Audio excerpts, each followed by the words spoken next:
Yithuke esinayo le nkulumo enqoko yethu sikhuluma ke lana insizwa uThulani Yeyeye Gumede ongumbhali ke wezincwadi incwadi ke 13 sethe wayibhala njengoba sikhuluma nje insizwa ke le zinze lapha ke Peter Maritzburg emsunduze lapho ke ahlala khona kanti ke ifundile ke yagogoda insizwa lapha ke ifundile ze-commerce njengoba ke ine masters degree ayithole lapha ke e-University of KwaZulu Natal. Sibongelele wemnguni sikwamukele emsazweni Ukhozi. Ekhawini namandla ngiyabonga mfethu ukuba nawe namhlanje and kuyintokozo ukuthi siphinde sizocijana impela siyabonga. Akubaleke kakhulu mfethu ngoba phela vele uhlelo labantu abasebasha okufanele ukuthi sonke isikhathi ke bahlale benakekelwa ukuze bakhule ngoba phela libunjwa liseva. Hayi kunjalo impela mfethu kuyintokozo. Hlobo sencwadi yakho ingwe idla ngamabala. Asiqale lapho nje mfethu kungani uthe ingwe idla ngamabala? Amfethu ngoba ngicabanga ukuthi ngithema ngenza ucwaningo ngabona ukuthi ziningi izinto esiziphiwe kodwa singayisebenzisi and iningi lethu uthola ukuthi sela kufanele ngabe siphumelela khona kuphumeleleki ngenxa ukuthi asiwasebenzisa amathuluzi esiwanikiwe engakho ke incwadi ethi ingwe idla ngamabala ebesithi amathuluzi empumelelo ukubuka nje mfethu ukuthi into engenze kakhulu ngaqala ukubhala le ncwadi ukuthi khona imibuzo emithathu mfethu engicabanga ukuthi bathi yona imibuzo emkhulu kunayo yonke emhlabeni wonke umuntu ophila emhlabeni kufanele ayibuze yona le mibuzo u3 yokuqala ukuthi sivelaphi njengabantu njengoba sesila emhlabeni owesibili uthi sizokwenzana emhlabeni owesithathu bese uthi siyapi musubuka umbuzo wesibili uthi sizokwenzani la emhlabeni ila sekuncike khona yonke into uthi ngenzani njengoba ngila emhlabeni ingabe lokho engikwenzayo kuyahambisana nalento ofanele ngabe ngiyayenza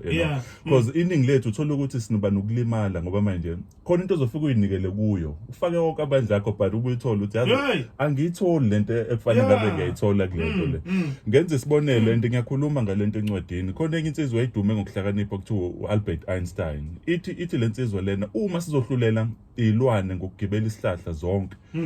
khona ilwane ngeke kwazi ukugibela isihlahla and ngokuhluleka kwazo sobona ngazi ukuthi khona into wrong ngazo yayibona lento le so and uma ubuka indawo esiphuma kuzo bekuba nendlela ethile esikalwa ngayo ukuthi uma uhlakaniphile mhlawumbe yebo enza imath kanjani uthola ukuthi khona abantu abehlakaniphile kodwa ukuhlakanipha kwabo kukwezinye izinto engagqamile noma mhlawumbe ukubaza yabo omunye umuntu uzophiwa ikhono lokudoba yabo nje sikhule esidlala mfethu uzokhumbula ukuthi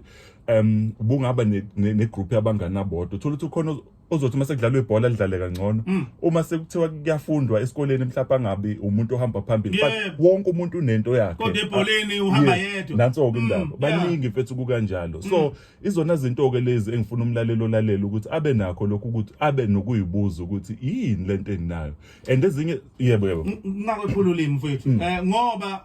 enye into njengoba usakhuluma lelo phuzu uqeda kulisho manje kuyenzeka umuntu wemnguni angene entweni agcile kanti akusiyo lekufanele ngabe uyayenza kunjalo uthi lapha manje amandla akahamba phele kanti khona le uthola ukuthi akazange ayinake engabe simbeke lapha kwelenyuni kunjalo and le nto le uthola ukuthi wena uyenza kalula abanye abantu mabekubuka babona ngathi inzima lento le nabakwazi ukuyenza and kwesinye isikhathi ngoba sifuna ukuhamba neningi lento uyazazi ukuthi uma uyenza uba nokugculiseka kodwa futhi ngoba abantu abaningi abayinakile bese uyeka nawo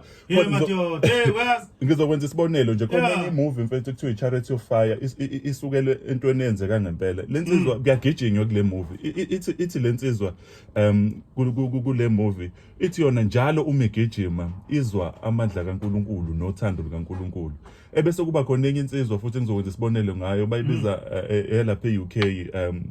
the Gypsy King ushaya isibhakela khona abantu futhi abashaya isibhakela babe nentokozo ukuthi ushaya isibhakela ngoba into uNkulunkulu abanike yona mina mangathiwa ngishaya isibhakela mfethu ngizoba nenkinga ngoba akuyona into yami uyabona lento le awuthi ke ngizame ngapha esibhakeleni ngoba nazi into eshayayo futhi mbuthi singabantu yebo hey ake ngizame ngapha esibhakeleni hey ngoba manje kuyabhese ngibathe ngiyaphatanisa kulunga mhlawumbe ngapha ucila ngathuke ishaya induku ake ngizame ngapha inhliziyo ayikho lapha yebo usumane nje uyangena nje ebunesini ayizama umnesi ngoba ayimsebenzi kuyabheda mhlambe ebunesini ngalungu kodwa ehlizweni yakhe ejuleni kwayo ayikho lento yobunesi ngobe mfethu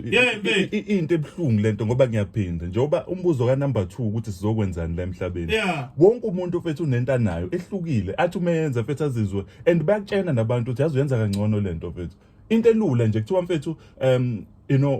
umxhumanisi wabantu yabo uma kukhona wena abantu bayajabula leyo nto ungakwazi ukuyisebenzisa ikholele iziningi izinto nomqondo wamabhizinisi mfethu uma ucabanga amabhizinisi okwakho kuhlukile kodwa mfethu usebenza into ehlukele kunaleyo nto leyo yazi ukuthi uphakathi kwaleli phuzo olushoyo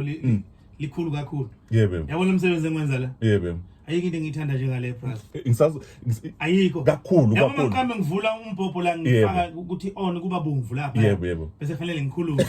ayibafai ngoba ngicela ukukhuluma kuleyo nto mfethu ngoba iyabonakala mfethu yabo and khona enye into engakaze ngitshena yona ngikhulele kwaDukuza mfethu yabo le nto angisakhumbuli kwakunini kodwa wake wafika esikoleni mfethu sisebancane eGroundville High School uhamba nomunye usisi wase Cape Town wayicula nizogqugquzela yebo hayibo 2004 yakhumbula mfethu ngangela eGroundville High School ngangiphethe uhlelo mina lapho yebo umkhankaso sasiyenza so ngoba ngicela ukukhuluma ngawe mfethu ngoba ngithe mangenza ucwaningo lwami futhi ngibuka wena yabona ngobe khona lento esilimazayo yokujaha mfethu onogwaja abaningi esikhathi esisodwa yabo lento leyo lana mfethu ngikhuluma ngokuthi mangibuka wena abantu abaningi mangikubuka bazotshena ukuthi ungobe wenza izinto eziningi kodwa mina mangikubuka mfethu ngikubona wenza into eyodwa kodwa ehlukene kaningi ungobe njengamanje mfethu umsakazi Ukhozi okuyinto esamazi kakhulu ngayo Ngobe usiyalingisa manje ungobe uphatha imicimbi ungobe ziningi izinto azenzayo nama voice overs mfethu uma uyibuka lento kubonga ukuthi izinto eziningi kodwa ngoba iqhumene kakhulu nalento ehlangene nobusakazi kuba lula kuwena ukuthi uyenze lo nto ngicela ukubuyela emuva mfethu ngisakhula besinobaba uKhansasa siyambona lana ebhodini ubaba uKhansasa awula magama wayeshaya iredo sambona iseku-TV siyakubona nawe futhi ku-TV zihlangene uma ujaha unogwaja owodwa ukubamba lowo nogwaja kuzokuvulela amathuba abanye onogwaja but khona abantu abaningi mfethu abafuna ukujaha izinto eziningi ngesikhathi esisodwa zama ukuthola into eyodwa mfethu oyithandayo ocabanga ukuthi uyenza kalula uNkulunkulu akubizela yona uma ujaha leyo nto leyo wayibamba maningi amanye amathuba azokwenzeka ngicela ukwenza isibonelo ngami mina mfethu ngisamncane ngangifisa ukuba yi-animator ukudweba opopayi kanye nokuba umbhali kodwa ngikhule ngithanda incwadi ukuthanda incwadi kwami ngithe mase ngikhula abantu abaningi bebethi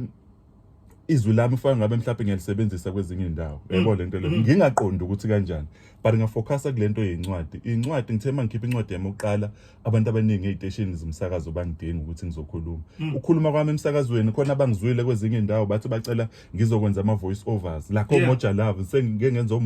olento lena ama voice overs njengamanje ngenxa le voice yebo ngibhala incwadi kodwa konke lokhu kwenzeke ngoba ngifaka uthando lwami ezincwadini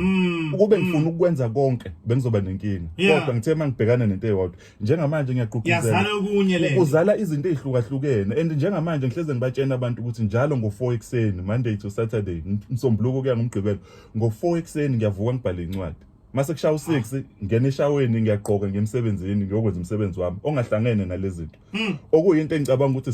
sisazoyidinga idaka ukuthi uma unentshisekelo yephupho lakho kodwa kukho neminye imisebenzi okufanele uyenze ukuthi wenze njani wenza kanjani ngiyawuthanda lo mbuzo fethu sibambe lapho sizoyidinga idaka le emva kwehora lesihlanu alright sikhuluma ke la sihlele insizwa la uthulani uyeyeye umfowabo kumede oyena ke esinaye la emsakazweni Ukhozi